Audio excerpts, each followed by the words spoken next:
Okay, तो welcome to all of you on math control. तो क्या हाल है आप लोग? बढ़िया, मस्त, ठीक है। तो क्लास 10th वाले आप लोगों से बात चल रही है। आप लोगों को पता ही होगा कि हम कहाँ पर चीज़ों को एंड किए थे। तो पेयर ऑफ लीनियर इक्वेशन के सोल्यूशन हम देख रहे हैं बाई सब्स्टिट्यूशन मेथड, ठीक है। तो कुछ एग्जांपल्स हमने किए थे प्रीवियस क्लासेस में। आज एक नेक्स्ट एग्जांपल दिख रहा है आपके बोर्ड पर, ठीक है। तो आइए देखते हैं उसके सोल्यूशन को समझते हैं, ठीक है। तो लुक हियर, इंटरेस्टिंग है, मजा आएगा आपको। तो देखिए कह रहे हैं क्या कि इन ए शॉप, दुकान है कोई, शॉप मतलब दुकान, the cost of 2 pencil and 3 eraser is 9 and the cost of 4 pencil and 6 eraser is 18। तो कह रहे हैं कि find the cost of each pencil and each eraser. मतलब कह रहे हैं किसी दुकान में, शॉप में 2 पेंसिल और 2 इरेजर का जो कास्ट है मिलके, दोनों का कास्ट हो रहा है 9 रुपीज, और 4 पेंसिल और 6 इरेजर, इन दोनों का प्राइस मिला के हो रहा है 18 रुपए, 18 रुपए। तो कह रहे हैं एक पेंसिल और मतलब प्रत्येक पेंसिल और प्रत्येक इरेजर का वैल्यू बता दीजिए, उनका कॉस्ट कितना होगा। बात समझ गए? तो बस वही काम होगा यहाँ, पेयर ऑफ लीनियर इक्वेशन बनेगा। पहले कंडीशन से एक बनेगा, दूसरे वाले से दूसरा इक्वेशन बनेगा, ठीक है। और उसको सॉल्व करके हम वेरिएबल की वैल्यू निकाल लेंगे और वही कास्ट में हो जाएगा। समझ गए? तो क्या करेंगे यहाँ पे भाई, देखो जो निकालना होता है उसी को हम मान लेते हैं, अज्यूम कर लेते हैं कि मान लिया भाई कि ईच पेंसिल का प्राइस क्या है x और ईच इरेजर का y, बस इक्वेशन बन जाएगा। तो लिखूंगा मैं चीजों को। तो नाउ मैं लिख रहा हूं let the cost of each pencil is x and each eraser is y। समझ गए? एक पेंसिल का x और एक इरेजर का y रुपए कॉस्ट है। तो बताओ, कह रहे हैं 2 पेंसिल और 3 इरेजर। तो अगर एक पेंसिल का प्राइस x है तो 2 पेंसिल कितना हो जाएगा 2x, ये देखिए 2x हो गया।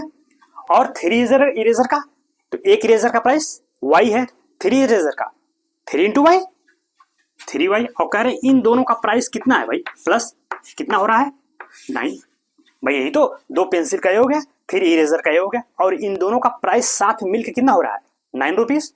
एक इक्वेशन बन गया फर्स्ट कंडीशन से, जिसको हम कह देते हैं कि इक्वेशन नंबर 1 हो गया। चलो सेकंड से बात करें। ओके, तो कह रहे हैं आप 4 पेंसिल, तो 4 पेंसिल कितना होगा 4x, उसी प्रकार से। और 6 इरेजर मतलब क्या 6y। और इन दोनों का प्राइस भाई प्लस करने का मतलब दोनों का साथ मिलकर कितना हो रहा है 18 रुपीज। तो ये देखिए आपका 18 हो गया, इक्वेशन 2 बन गया, बस। तो पेयर ऑफ लीनियर इक्वेशन मिल गए। अब इनको सॉल्व कर दीजिए। कैसे? By substitution method. करें सॉल्व। तो चलिए किसी एक इक्वेशन से आप किसी एक वेरिएबल की वैल्यू निकाल लीजिए। यही तो हम बात किए थे पिछली क्लास में। तो चलिए आप जिससे भी चाहो, y के निकालो, x की निकालो, उससे कोई हमें दिक्कत नहीं है। तो चलो इक्वेशन 1 से हम x की वैल्यू निकालते हैं, सिंपल। तो लिखेंगे फ्रॉम इक्वेशन 1। तो चलो भाई इक्वेशन 1 आपका है 2x plus 3y that is 9। तो चूंकि हमको x चाहिए तो 2x equal to 9 minus 3y हो जाएगा। तो x क्या हो जाएगा भाई 9 माइनस 3y अपान 2, भाई 2 इधर चला गया। अब इस x की वैल्यू को कहां रख देंगे इक्वेशन 2 में, ठीक है। तो अब लिखेंगे नाउ, इधर मैं लिख रहा हूं now putting the value of x in equation 2। तो 2 में रख रहे हैं वैल्यू, क्या है भाई 4x plus 6y that is 18। तो चलो x की वैल्यू रखते हैं यहाँ पे 4, x कितना है 9 माइनस 3y अपान 2 और प्लस 6y दैट इज 18। तो 4 से 4 कैंसिल आउट हो जाएगा, मतलब सॉरी 2 से 4, तो 2 यहाँ बचेगा और 2 का यहाँ मल्टीप्लाई कर रहे हैं अंदर, 2 इंटू 9 18, 9 दूनी 18, फिर 2 इंटू 3 6y और प्लस देखो इधर 6y इक्वल टू क्या आ गया 18। अब बताओ भाई कुछ दिख रहा है आपको? ये तो y ही कट गया, तो 18 बराबर 18 हो गया। अरे आप देखो ये माइनस 6y है, ये प्लस 6y है, तो कैंसिल आउट हो गए, खत्म हो गया। तो भाई जो वेरिएबल y जिसकी हमको वैल्यू निकालनी थी वो तो खत्म हो गया, अब क्या करेंगे, तो ब्लंडर हो गया। हाँ भाई, अभी तक ऐसा कोई एग्जांपल आपने देखा था? नहीं कि भाई जिसकी हमको वैल्यू चाहिए वो तो रहता था ना, लेकिन अब तो वही खत्म हो जा रहा है, तो वैल्यू कैसे निकालेंगे? तो 18 इक्वल टू 18 आ गया। तो भाई यही तो, y जब कट गया तो बचा कौन इधर? 18, उधर 18। अब देख रहे हैं आप? तो आप बताओ, अगर मैं यहाँ y की कोई वैल्यू रख दूं तो क्या इक्वेशन गलत हो जाएगा या हमेशा सही होगा? थोड़ा सोचिए भाई, y की हम कोई भी वैल्यू दे दें हमेशा ये इक्वेशन सही होगा कि 18 इक्वल टू 18 आएगा ही आएगा। क्यों? क्योंकि y तो कट जाएगा। भाई मैंने कहा y को 1 दे दो, दोनों जगह 1 1, तो -6 + 6 तब भी कट जाएगा। हमने कहा y को 2 दे दो, तो 2 दे दोगे तो -12 यहाँ हो जाएगा, यहाँ +12 तब भी कट जाएगा। इसका मतलब क्या है कि y की प्रत्येक वैल्यू के लिए ये इक्वेशन सही होगा। कुछ भी दे दो आप, इनफाइनाइट वैल्यू दे दो y को, ये इक्वेशन हमेशा सही होगा कि 18 बराबर 18 रहेगा ही रहेगा। तो रिजल्ट मिला आपको क्या कि ये इनफाइनाइटली मेनी सोल्यूशन दे रहा है। देख लीजिए, आप खुद देख लीजिए भाई, y की हर वैल्यू के लिए आप ये इक्वेशन सही होगा। तो जब y की हम कोई भी वैल्यू यहां दे सकते हैं तो उसी के करस्पॉन्डिंग x की भी कोई वैल्यू मिल सकती है। बात समझ रहे हैं?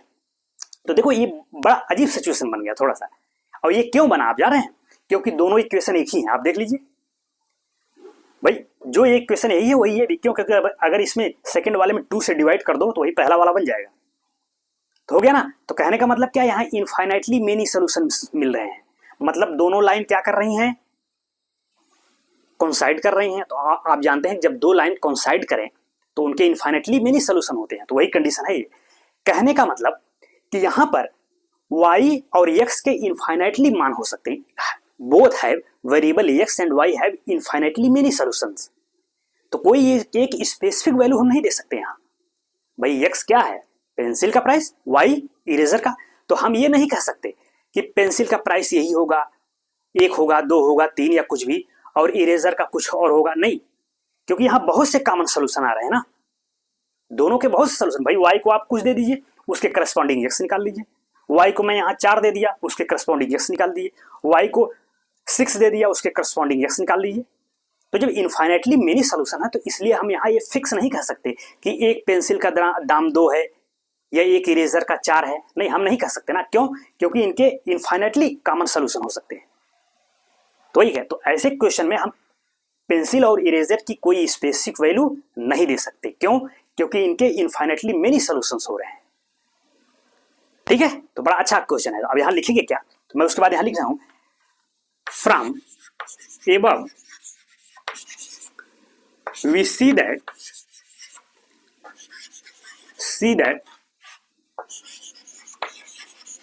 the equation is true for all value of y, hence we get corresponding value of x। भाई उसके करस्पॉन्डिंग बहुत सी वैल्यू पाए जाएंगे। हेंस बोथ लिखेंगे, इसके आगे यहां लिख दे रहा हूं, आप क्रम से लिखिएगा। देखो चूंकि अब जगह नहीं है इधर तो मैं यहां लिख दे रहा हूं। समझ रहे हैं ना कैसे लिखना है? पहले इसको लिखेंगे आप, ये पूरा यहां, फिर ये लिखेंगे, उसके बाद ये जो अभी हमने लिखा यहां से देखते रहिएगा। ठीक है? लिखेंगे हेंस, यहां लिख देंगे हेंस दीज equation have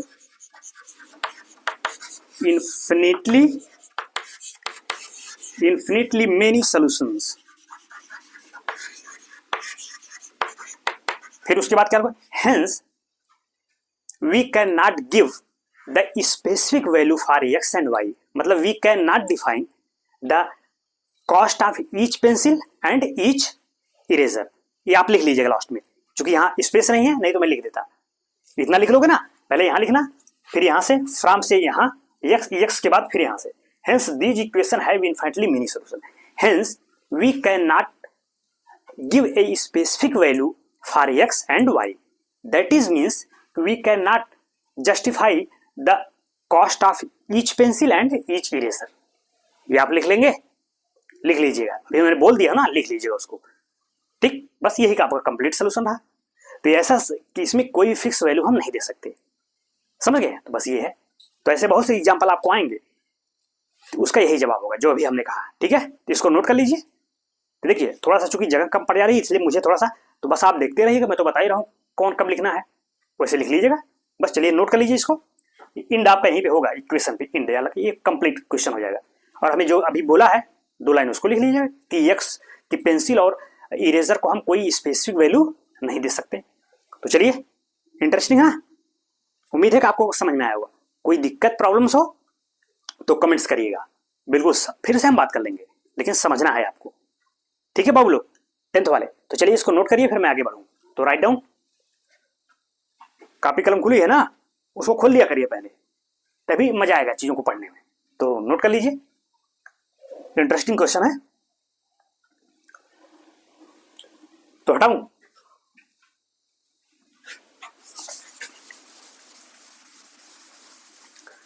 तो ठीक, नेक्स्ट क्वेश्चन में बात करते हैं हम, एग्जाम्पल नंबर 7। ठीक है, तो कह रहे हैं क्या, मैं सवाल लिख रहा हूं यहाँ पे। ठीक है, एग्जाम्पल नंबर 7 कह रहा है two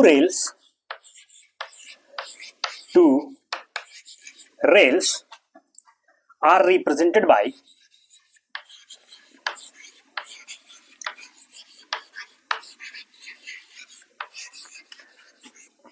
तो क्वेश्चन पे बात करते हैं। ठीक है, क्या कह रहे हैं, देखिए कह रहे हैं 2 rails are represented by the equation, 2 rail हैं उनको इक्वेशन के द्वारा, पहली ये बता रही है, दूसरा ये इक्वेशन। ठीक है, तो कह रहे हैं will the rail cross the each other, कह रहे हैं क्या रेल एक दूसरे को क्रॉस करेंगी।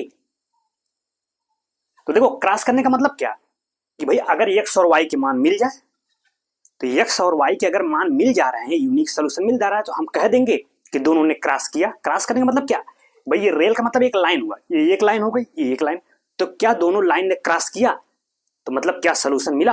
तो अगर x और y की वैल्यू मिल जाएगी तो हम कह देंगे रेल ने क्रॉस किया, यानी उस लाइन ने क्रॉस किया। तो एक इक्वेशन एक लाइन देगा तो उसी को रेल बता दे रहे हो।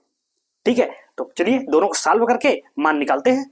अगर मान मिल जा रहा है, वैल्यू मिल रही है, तो हम कह देंगे कि rail cross to each other.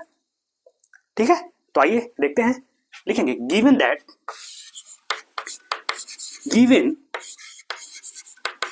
Pair of equations are, क्या है, x plus 2y minus 4 is equal to 0 and 2x plus 4y minus 12 is equal to 0।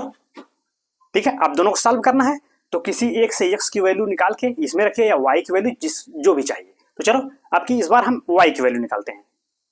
ठीक है, तो अब y की वैल्यू निकालेंगे, तो अभी लिखेंगे, अगर मैं इसको इक्वेशन 1 कह दूं, इसको 2 कह दूं, लिखेंगे from 1 x plus 2y equal to, इसको उधर ले जाइए 4 हो जाएगा, तो 2y क्या हो जाएगा भाई 4 माइनस x। ठीक है, तो y क्या हो जाएगा 4 माइनस x अपान 2, ये y मिल गया। अब इस y की वैल्यू उठा के किस में रखेंगे, इक्वेशन 2 में, यही तो प्रोसेस है। अब लिखेंगे नाउ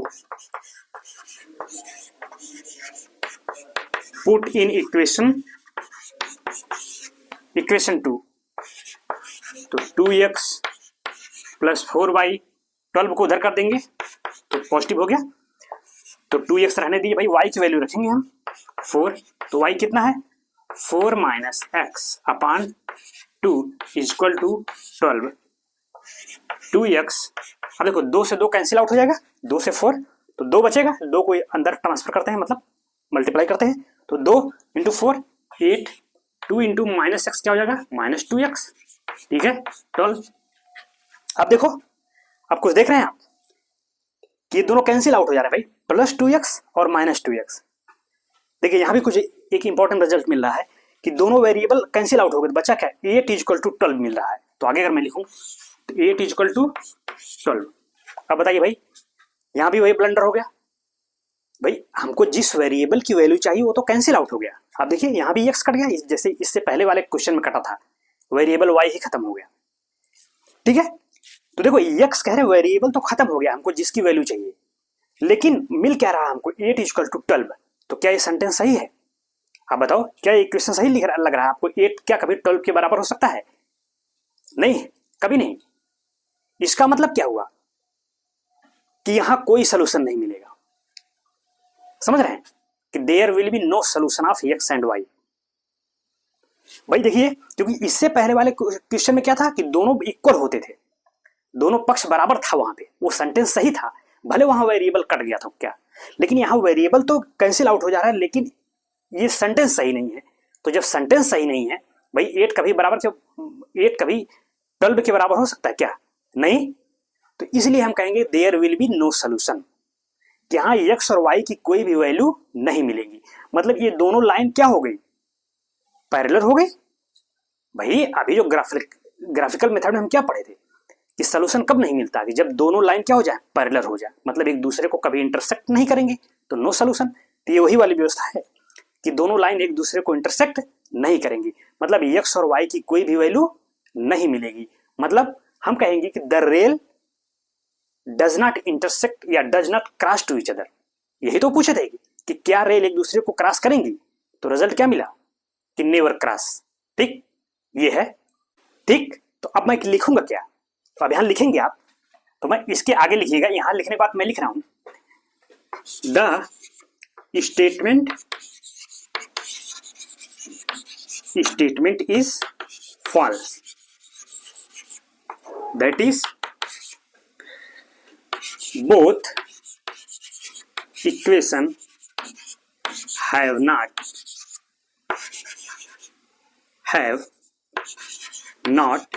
a common solution। भाई इन दोनों का कोई कॉमन सोल्यूशन नहीं मिल सकता, will not have a common solution, so the rails will not intersect to each other। ये लिखेंगे, ये आपका फाइनल जवाब होगा कि दोनों रेल इंटरसेक्ट नहीं करेंगे। क्यों? क्योंकि कोई भी वैल्यू नहीं मिलेगी इस केस में। आप वैसे भी चेक कर लीजिए, अगर रेशियो यहाँ चेक करिए, ध्यान रखिएगा इसको बीच में मत रखिएगा, ये थोड़ा सा लिखने में, इसके बाद 8 = 12 लिखिएगा, इसको यहाँ से हटा दीजिए, ठीक है, तब इसको लिखिएगा। ये तो हमने बीच में लिख दिया है, इसको हटा दे रहे हैं ये, ठीक है। 8 = 12 पहले यहाँ ऊपर लिखिए, ठीक है, नहीं तो पता लगा आप उल्टा सीधा इधर उधर कर दोगे। ये इसके बाद 8 = 12 फिर ये स्टेटमेंट लिखिएगा, ठीक है। क्लियर जवाब हुआ आपका यहाँ तक, समझ गए? ठीक है, तो ये कह रहा है नो सोल्यूशन मिला, भाई कोई कॉमन सोल्यूशन नहीं मिला। तो आप ऐसे भी तो चेक कर सकते हो, अगर रेशियो चेक करो A1/A2, B1/B2, C1/C2, तो क्या रेशियो होता है जब सोल्यूशन ना मिले? तो यही तो होता है सोल्यूशन ना मिलने का, A1/A2 = B1/B2 बट = नॉट हो जाए C1/C2। देख लिए क्या ये कंडीशन आ रही है? आएगी, करके देखिए। देखो भाई A1 B1 C1 ये हुआ, A2 B2 C2 ये होगा, निकालिए। A1/A2 1/2, B1/B2 भी 1/2 होगा, लेकिन C1/C2 क्या हो जाएगा? 1/3 हो जाएगा। तो देखिए यही कंडीशन तो आई कि A1/A2 तो बराबर है B1/B2 के, लेकिन C1/C2 के बराबर नहीं है। तो ऐसे भी दिख रहा है आपको, ये था। तो समझ गए? उम्मीद है कि अब आपको चीजें बिल्कुल क्लियर हो गई होंगी। तो नोट कर लीजिए इसको, फिर मैं नेक्स्ट क्वेश्चन पे बात करूं, ठीक है। तो नोट इट। देखो ऐसे ही क्वेश्चन आएंगे आपके प्रश्नावली, जो हम चलेंगे आपके एक्सरसाइज में, तो वहां भी ऐसे क्वेश्चन मिलेंगे, तो समझे रहिएगा। जब स्टेटमेंट सही हो जाए तो मेनी सोल्यूशन, बहुत से सोल्यूशन मिल जाएंगे एक्स और वाई के, और जब स्टेटमेंट गलत हो जा रहा है तो नो सोल्यूशन। देख लीजिए इससे पहले वाला एग्जाम्पल भी और इस एग्जाम्पल में भी आपको चीजें दिख रही है, ठीक है। तो खैर चलिए अभी और क्वेश्चन करेंगे तो आपको ज्यादा आइडिया लगेगा, ठीक है। तो हटाएं इसको।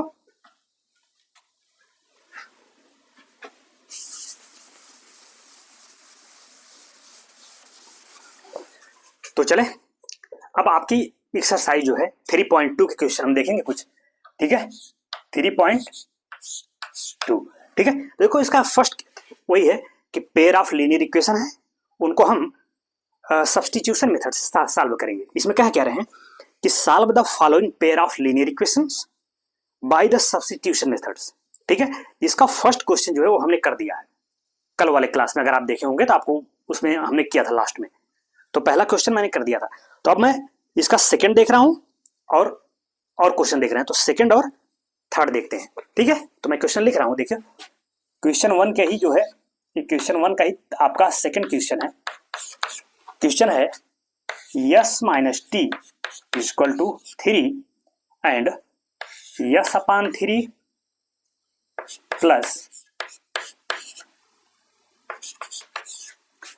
तो चले ये 3 क्वेश्चन है, इसको हमने लिख दिया, सेकंड है, इसके बाद देखिए फोर्थ है, फाइव्थ, इसका थर्ड और एक क्वेश्चन और है, उसको आप खुद से करिएगा, ठीक है, वो आपके लिए मैं छोड़ रहा हूं, कर ले जाएंगे, देखो एकदम सिंपल है वो, क्योंकि सिंपल है इसलिए हम उसको टच नहीं कर रहे हैं, उसको आप कर लीजिएगा, बस जैसे ही अभी प्रोसेस आप करेंगे ना, बस वैसे आपको करना है, ठीक है। तो इन क्वेश्चनों को करते हैं, उसके बाद उसको आप खुद से ट्राई करिएगा, दिक्कत होगी तो हमें बताइएगा, वैसे कर ले जाएंगे, ट्राई तो करिए आप, ठीक है, कुछ खुद भी कलम चलाइए। चलो देखो, जैसे कुछ क्वेश्चन है, पेयर ऑफ लीनियर इक्वेशन ये है, तो कह रहे हैं भाई इनको सब्स्टिट्यूशन मेथड से हमको सॉल्व करना है, तो चलिए पहले का सोल्यूशन मैं लिख रहा हूं, सोल्यूशन कौन सा है भाई, सेकंड वाला है ना।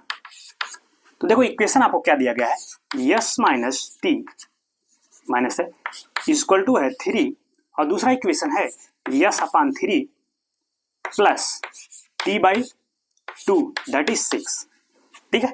तो पहले इस इक्वेशन को इस रूप में बना दे लेते हैं, समझ रहे हैं कि मतलब जो इसके डिनोमिनेटर में है, हर में जो है उसको हटा देते हैं पहले, तो बताओ कैसे, तो 6 से मल्टीप्लाई कर दो भाई, 6 से आप मल्टीप्लाई करोगे तो 3 खत्म हो जाएगा, यहाँ 2 खत्म हो जाएगा, और इधर भी 6 से मल्टीप्लाई होगा, तो इसमें अगर मैं 6 से मल्टीप्लाई करूं तो ये हो जाएगा 6 से, तो s upon 3 plus t by 2 equal to, इधर भी हो जाएगा 6 इंटू 6, तो देखो 3 से 6 कैंसिल आउट हो जाएगा, 2 बचा, तो 2 यानी 2 यस हो गया, प्लस 6 यहाँ भी जाएगा तो 2 से कट जाएगा, 3 बचेगा, 3t इक्वल टू 6 इंटू 6 36।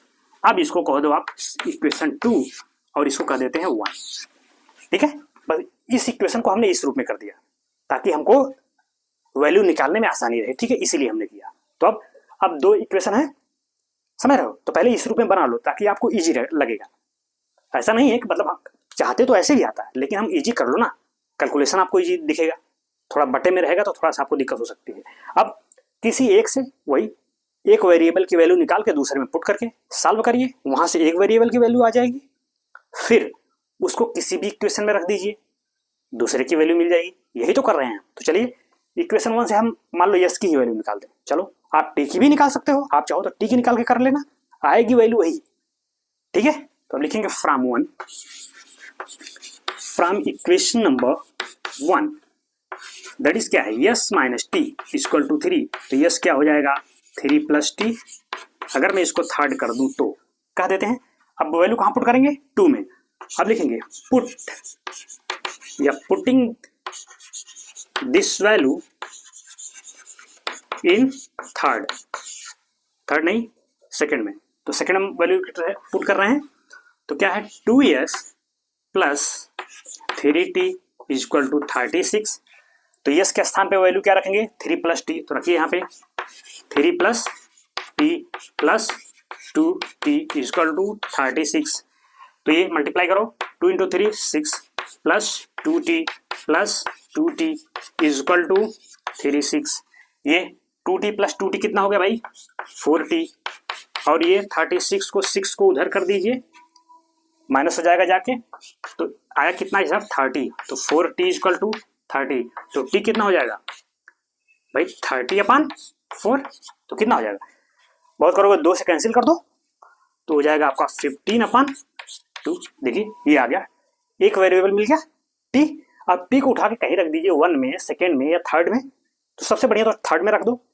क्यों, क्योंकि दिख भी रहा है ना यस इक्वल टू इतना है t, तो जैसे ही t यहाँ रख के सॉल्व करेंगे सीधे हमको यस मिल जाएगा, तो यहाँ भी रख दो, वहां भी रख सकते हैं, आएगा हर जगह से सेम वैल्यू आएगी, समझ रहे हैं। तो चलिए तो अब लिखेंगे फ्रॉम थर्ड, इसको मैं इधर लिख दे रहा हूं, ठीक है, आप देख रहे होंगे फ्रॉम थर्ड क्या था भाई, यस इक्वल टू था 3 प्लस टी, तो 3 प्लस टी कितना है आपका 15/2 15 अपान 2, तो चलो कितना हो जाएगा, अगर मैं इसका एलसीएम लूं तो 2, ये कितना हो गया 6 और ये 15, तो कितना होगा 15 और 6 कितना हो गया आपका 21/2, देखिए ये यस की वैल्यू आ गई, यही तो बस दोनों वेरिएबल की वैल्यू आ गई, यही आपको करना है, समझ रहे हैं। तो मैं कुछ प्रैक्टिस कर दो ताकि आपको थोड़ा आइडिया हो जाए, समझ रहे हैं। तो खुद से भी 2-4 इसलिए 1-2 क्वेश्चन हमने आपके लिए छोड़ा है, उसको करिएगा, जरूर करेंगे, देखो जितना आप कलम चलाओगे उतनी चीजों को ज्यादा आपके प्रैक्टिस में आएंगी।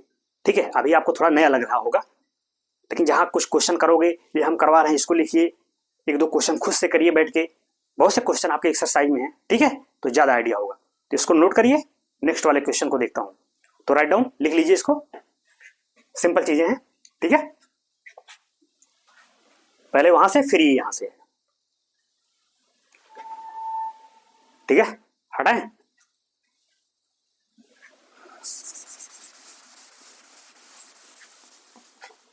तो चले इस क्वेश्चन पे, फोर्थ पे ध्यान देते हैं। ठीक है, इसको सॉल्व करते हैं।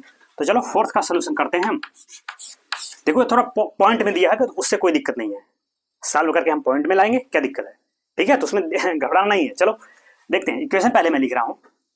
फर्स्ट इक्वेशन है 0.2x प्लस 0.3y, कितना है भाई ये 1.3, और ये कितना है 0.4x प्लस इसको 0.5y, दैट इज 2.3। तो चलो क्या करें, अब वही किसी एक वेरिएबल से वैल्यू निकाल के दूसरे में पुट करिए, या आप सिंपल ऐसे भी कर सकते हो। देखो ये आप देख रहे हो किस रूप में है, तो आप चाहो तो इसमें सब में जो है 10 से मल्टीप्लाई कर दो, इक्वेशन आपका रेड्यूस हो जाएगा। भाई अगर मैं इसमें 10 से मल्टीप्लाई करूं तो 0.2 है ना, 10.2, 0.2 गुणे 10 कितना हो जाएगा 2।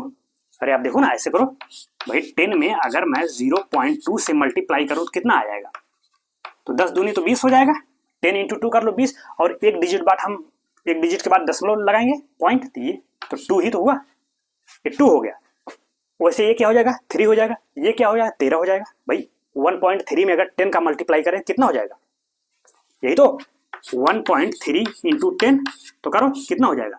अगर ऐसे भी ये ऐसे कर लो ना, 0 इधर 0 गया, फिर 0 1 3 3 हो गया, 1 1 1 हो गया, तो 0 3 1, तो कितने बाद डिजिट बाद हम दशमलव लगाएंगे, देखिए पॉइंट एक डिजिट बाद है, तो एक डिजिट बाद जब लगाओगे तो यानी यहाँ तो 13 ही तो बचा। तो वही मैं कह रहा हूँ, इसमें 10 से भी मल्टीप्लाई होगा तो कंप्लीट, यानी कहने का मतलब आपका दशमलव हट जाएगा, पॉइंट हट जाएगा, तो आपको चीजें बिल्कुल ईजी दिखेंगे। वही काम इसमें भी कर दो, इसमें भी जब 10 से मल्टीप्लाई करोगे तो ये 4 हो जाएगा, ये 5 हो जाएगा, और ये 23 हो जाएगा। तो ठीक, तो 10 से मल्टीप्लाई करके मतलब आप लिखेंगे इक्वेशन आर रेड्यूसेस टू। ठीक है, now the equation are reduces to, बस सिंपल रिड्यूस करेंगे तो वो आपने लिख दिया, इसका मतलब 10 से मल्टीप्लाई किया। ठीक है, आप चाहो तो लिख दो multiplying both the equation by 10, लिख भी सकते हैं, नहीं भी लिखेंगे तब भी वो ये मान लिया गया कि आपने मल्टीप्लाई किया। ठीक है, तो वैसे ये हो जाएगा, ये क्या हो जाएगा आपका 4x plus 5y, that is, तो चलो भाई अब तो दिख गया ना, अब पॉइंट हट गया। कुछ लोगों को यही दिख रहा होगा यार पॉइंट वॉइंट आ गया, क्या होगा अब। ठीक है, तो इसमें टेंशन लेने वाली बात नहीं है, पॉइंट हटा दिया हमने, बस अब तो इस रूप में आ गया ना, बस जैसे अभी यू वाला था ऊपर वाला वैसे ही हो गया। तो वही काम किसी एक से वैल्यू निकाल के दूसरे में पुट करिए। चलो इस बार दूसरे वाले से हम वैल्यू निकाल के और पहले में रखते हैं, थोड़ा ये भी करके देख लो।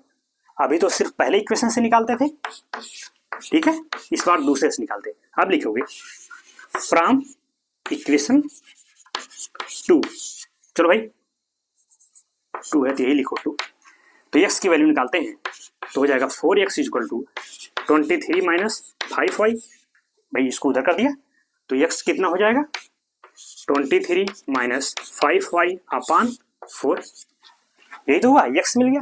अब x की वैल्यू कहाँ रखेंगे, इक्वेशन 1 में, 2 में मत रखना, क्यों, क्योंकि अगर उठा के 2 में रख दोगे तो y ही कैंसिल हो जाएगा।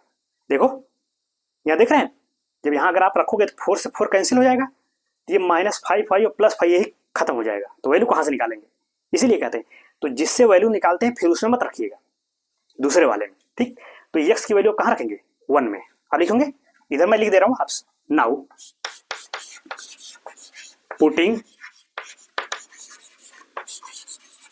दिस वैल्यू ऑफ x इन 1, मतलब इक्वेशन 1 में इस वैल्यू को यहाँ रख रहे हैं, देखो यहाँ पे, तो मैं इधर लिख रहा हूँ, देखिएगा आप 2x के स्थान पे क्या है भाई 23 माइनस 5y अपान 4, और कितना है फिर प्लस 3y है ना, 3y इक्वल टू 13 है 13। चलो अब इसको सिंप्लीफाई करना है, चलो क्या करें, ऐसा करो 4 हटा देते हैं, तो 4 से मल्टीप्लाई कर दो, सिंपल। 4 से मल्टीप्लाई करोगे तो ये हट गया, तो 4 इंटू 2 8 हो जाएगा, तो यानी 8 इंटू ये, ठीक है। अब भाई आपने 4 से मल्टीप्लाई किया है तो यहाँ से तो 4 कर रहा हूँ, लेकिन इस 4 का मल्टीप्लीकेशन इसमें भी हो गया, 4 इंटू 3 12 वाई, और ये 13 इंटू 4 हो जाएगा, 13 चौका 52, भाई 13 इंटू 4 52, ये हो गया। अब सिंप्लीफाई करके वाई निकाल दीजिए, तो 8 का पहले मल्टीप्लाई करो, 8 का 23 में मल्टीप्लीकेशन करोगे तो हो जाएगा 8 इंटू 3 24, 2 8 इंटू 2 16, तो 18, ये तो होगा 8 3 24, 2 8 2 16, 2 18 हो गया, और ये हो जाएगा आपका 8 5 40, 8 इंटू 5 क्या हो जाएगा 40 वाई हो गया, और माइनस 12 वाई इक्वल टू 52। अब वाई को एक तरफ ऐड कर लीजिए, तो 40 प्लस, भाई माइनस माइनस है तो ऐड हो जाएगा, तो 40 और 12 कितना हो जाएगा 52, ये हो जाएगा आपका माइनस 52 वाई इक्वल टू, तो मान लो इधर रहेगा ही 52, ठीक है। तो ये कितना है, इसको पहले उधर हटाएंगे, तो ये 184 उधर जाके माइनस हो जाएगा, माइनस 184, ठीक है।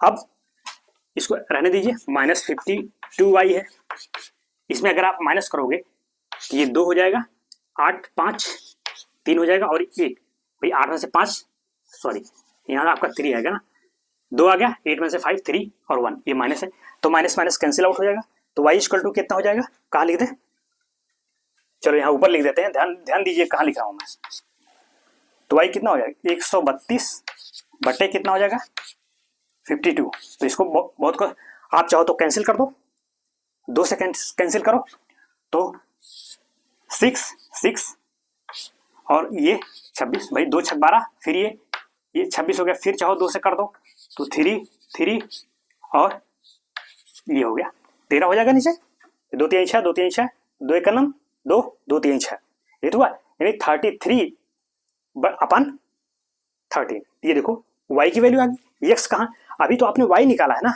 एक वेरिएबल की वैल्यू निकली, ध्यान रखिएगा थोड़ा सामने, भाई पहले यहाँ किया यहाँ से, ठीक है, फिर ये कर दिया है, उसके बाद यहाँ गए, ध्यान रखिएगा, फिर लास्ट में ये हमने लिख दिया, केवल ये, ठीक है। तो वैसे लिखिएगा, इधर उधर नहीं, जो चाहे उधर उधर, इसीलिए कहते देखते रहेगा वीडियो, जैसे हम कर रहे हैं उससे आप लिखिएगा, ठीक।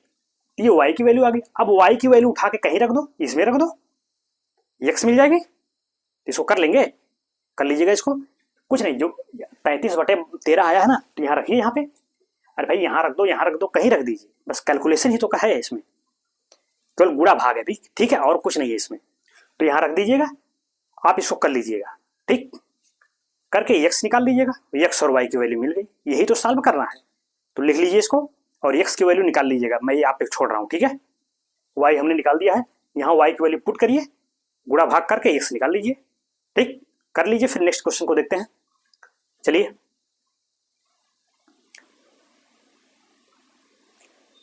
तो हटाइए अब लोग, ठीक,